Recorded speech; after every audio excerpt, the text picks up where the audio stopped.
Well, I'm obviously more pleased with this result than the last two games, and really proud of our resilience. Just trying to continue to stay in it, fight back, find a way. That was the real positive tonight. And we've lost the last two games by one possession. And guys had chances to make plays to win it, plays that you can expect to convert, whether it's free throws or layups or that type of thing. And as I've told you guys after those games, that's not the reason you lose the game, but the toll that takes on those guys and on a team when you keep you lose a couple in a row that you felt you could have won by just converting a reasonable play that you can expect to convert. And so tonight when Dan misses the two free throws, I think it's kind of one of those things you're going, oh my gosh, no way. You can feel that from the team. And to just find a way to get to overtime and then find a way, that's the kind of resilience that you're really proud of as a coach and something we can really build on moving forward. So proud of that. Guys, I thought John Newman was just incredible tonight on both ends. I think in the regulation one time I subbed him out offense, defense, and I'm going, what the heck am I doing? I mean, he was great on offense, and then he made so many defensive plays. How about the play where he steals it on the right sideline? From Miller. I mean, he was terrific. And then to see him step up and make big free throws, I thought that was really cool too. And I thought Day, had his best game in league play. I thought he looked confident, aggressive. He's continuing to grow defensively. So I was pleased with those two. And then it wasn't Vic's night. We're struggling to find him and get him in the – they did a nice job. They switched him early and made it difficult. But, boy, the three hits was just a massive three. And we talked about it as we had a chance to huddle over there while they were checking the monitor. So, I think I could keep going down the line, but, I thought John Newman was just terrific. And so it was good to see Aziz back there. He practiced live for the first time yesterday and said he felt great. And I was a little worried, did we played him too much, especially as the game got going on, but he was so effective. I mean, you look, he's plus 12. I mean, the impact he has on the game and on our team is tremendous. And he said he felt pretty good after the game, so that's a good sign moving forward. But it was good to see him back out there. They score 26 points in 7 minutes right out of the gate. You have to use 2 timeouts. How impressed are you with the way your team responded? I think they scored 5 over the next 2 4-minute segments. Well, I was really unimpressed with the way we Sure. started the game. Quite frankly, I was pissed, and I didn't expect that. This team's been pretty consistent with effort and energy, and I didn't think we had very good effort or energy to start the game, and I was really disappointed. That surprised me.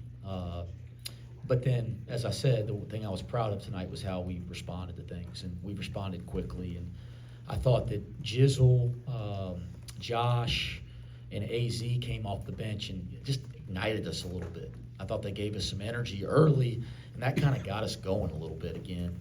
And then I thought our guys, for the rest of the night, had good effort and energy. But that first, what was it, 6, 7, 8 minutes? I mean, that was disappointing. We kind of spotted them some easy baskets, and we're trying to kind of dig out of it the whole first half. How would you characterize, Wes, the final 5 seconds of regulation, and then how you guys carried the momentum into overtime? Man, I tell you what, that was wild. That was a wild sequence. I mean, it really was. That's up there. You coach a long time. You've been through some wild sequences, and that's just coaching. That's basketball. But that's on the list. I mean, that was insane. Just the swings. That was wild. A lot of missed free throws in there. 3 of them, to be exact, that could have won the game for either team.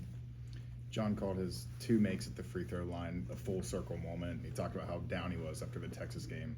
What were your conversations like with him through the past week, and what was it like to see him hit those 2 free throws and help give you guys the lead? He took it incredibly hard, and I knew he would. I mean, I think I said that to you guys while I was in here, and that comes from somebody as a player and trying to grow as a coach and adult that does that same type of thing to myself. So I respect John because his care is so high.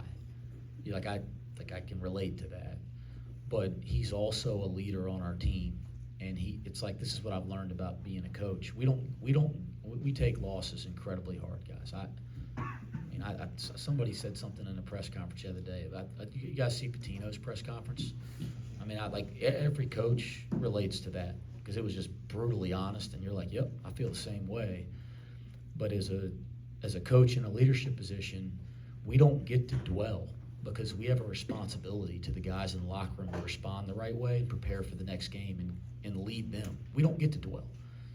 And that was one of the things John and I talked about. It's like I relate and understand and appreciate how much you care and why you're taking it so hard, but you don't get to dwell because you're a leader on our team and you have to show them how to deal with it.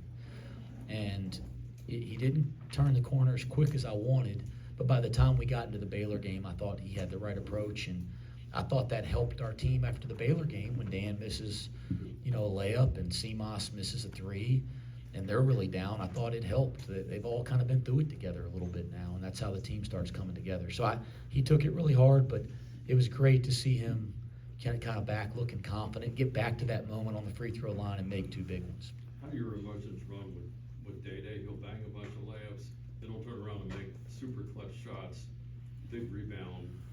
He's a good reason you get to overtime. I mean, coaching's a wacky profession. And he gets the steal and the run-out layup and tries to get his feet set to go dunk it. I've calmed down a lot. Old age. I mean, it's not even funny to me. I mean, it's like, come on, but that's coaching, and we got two rookie point guards. They're rookies. Just what it is. They want it. They are about everything that Cincinnati Bearcats are about. Like they represent what this program has been about for a long time. They're the right kind of kids, but they're rookies. And they're learning what this takes at the best league in college basketball. And my job isn't to freak out and yell and scream at him for missing. He knows he missed a damn layup, a big one. I think with the 4-point game when he did late in the regulation. My job is to keep helping them learn and grow and get them ready to play the next play. He doesn't need me to tell him that he screwed it up there. He knows, okay? So yeah, that's the kind of roller coaster that coaches live on, but we got to get to a point we don't smoke layups, okay? We saw way too many of that the last, couple games.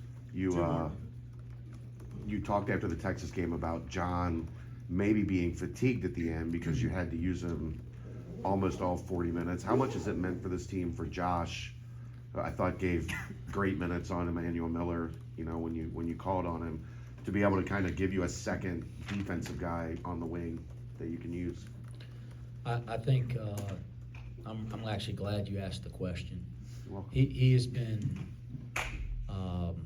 he's been a key to us improving as a defensive team.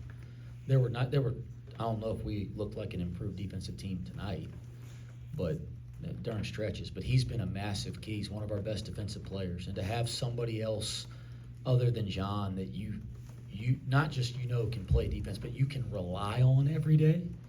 And Josh has become a guy that's a great defensive player that's reliable and consistent every day.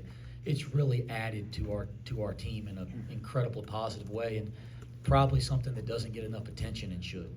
So yeah, I've been really pleased with Josh. Coach, you've had a different player lead the team in scoring in all 4 conference games. Do you guys as a staff feel like that can kind of be a strength when opposing teams are scouting you, that they can't key in on one guy to kind of slow down? They have to slow down the entire machine of the Bearcat offense?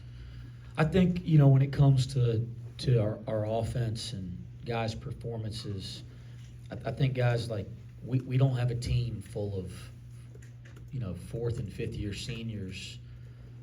We got some younger players or players that maybe are older but in new positions. And they're talented, they're gifted. We have a nice roster, but they're learning their way. And you're starting to see that. You see Dan Skilling starting to show what he's capable of offensively the last couple games, at this level, right? Or, you see Seamoss and what he's capable of, but these guys are at this level for the first time. finding their way for the first time. As we continue to work through it and they become more consistent, we're going to become a very good offensive team because we have a lot of offensive depth and ability. Ryan, last one. Coach, coming off back-to-back one possession losses, what does a win like tonight do for your team's confidence moving forward? Yeah, like it's important when you've lost a couple games that you felt you had real chances to win. It's important to win one. You got to learn how to win in 1-2 possession games, which it seems like this whole dang league is, right? And so that it was important. If we didn't win tonight, we'd be back at work. We'd be down, but we'd be back at work trying to figure out how to do it again, and we'd eventually do it.